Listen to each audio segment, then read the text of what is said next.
السلام علیکم ورحمۃ اللہ وبرکاتہ۔ الحمدللہ کفا وسلام علی عبادہ الذین اصطفیٰ، اما بعد۔ محترم ناظرین کرام، آج کی نشست کا موضوع ہے دیور اور بھابھی کا فتنہ۔ اپنے یہاں یہ فتنہ بھی دن بدن بڑھتا جا رہا ہے۔ بھیا پردیس گئے ہیں، بول کے گئے بھابھی کا ذرا خیال رکھنا، تو بھابھی کا خیال رکھے ہوئے، اور جوائنٹ فیملی میں ہم اور آپ ہیں ہی۔ یاد رکھیے گا، تنہائی میں ملیں گے تو تیسرا شیطان ہوتا ہے۔ ٹھیک ہے، میں یہ نہیں کہتا کہ بھابھی غلط ہے، میں یہ نہیں کہتا کہ دیور غلط ہیں، لیکن نبی صلی اللہ علیہ وسلم کی بات سب سے اچھی ہے۔ لا یخلون رجل بامرأۃ الا کان ثالثہما الشیطان، سنن ترمذی کتاب الرضا کتاب نمبر 10 حدیث نمبر 1171۔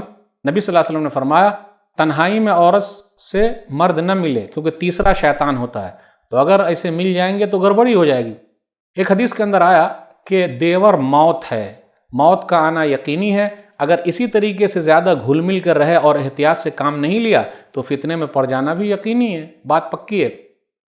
صحیح بخاری کتاب النکاح کتاب نمبر 70 حدیث نمبر 5232، عقبہ بن عامر رضی اللہ تعالیٰ عنہ بیان فرماتے ہیں، نبی صلی اللہ علیہ وسلم نے فرمایا ایاکم والدخول علی النساء، لوگوں تنہائی میں عورتوں کے پاس جانے سے رکو، باز آ جاؤ۔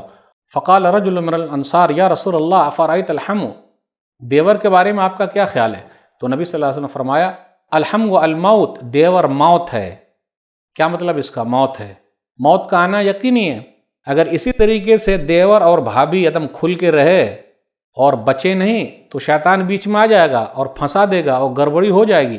بہت سارے گھرانے برباد ہو گئے اور برباد ہوتے جا رہے ہیں۔ یہ جوائنٹ فیملی کے نقصانات میں سے ایک نقصان یہ بھی ہے۔ کیوں؟ آگے چل کے کیا ہوا؟ بھائی کو پتا چلا کہ میرے چھوٹے بھائی نے ہاتھ صاف کر لیا ہے تو قتل کر دیا، بڑے مسائل ہو گئے، یا بیوی کو طلاق دے دیا یا بیوی کو مار دیا۔ تو جوائنٹ فیملی میں اگر ایسے ہی رہا مسئلہ تو گڑبڑی ہو جائے گی۔ تو پہلے سے احتیاط بہت ضروری ہے۔ آپ غور کریں، دیکھیں بھابھی کو بھی بڑا مزہ آتا، خوب دیور کے ساتھ ہی ہوں ہاں ہاں ہنسی مذاق کرتے رہتی ہیں۔ کس نے کہا ہے؟ شوہر اگر رہے تو ہنسی مذاق نہیں، بھائی رہے، پھر اسی طرح بیٹا رہے، لیکن اگر وہ سب چلا جائے تو ختم، ہنسی مذاق شروع۔ اللہ کا ڈر پیدا کیجئے۔ میں اسی طرح بھابھیوں سے کہتا ہوں اللہ کا ڈر پیدا کیجئے۔ آپ اللہ کے ڈر سے بچی رہیے۔ اگر اللہ کے ڈر سے بچی رہیے گا تو اللہ تعالیٰ آپ کو بچا کے رکھے گا، اور اگر مسائل پیدا ہو جائیں گے تو گھر بھی برباد ہو جائے گا، سکون ختم ہو جائے گا۔ اللہ سے دعا ہے کہ اللہ تعالیٰ ہم لوگوں کو صحیح سمجھ عطا فرمائے، آمین۔ والسلام علیکم ورحمۃ اللہ وبرکاتہ۔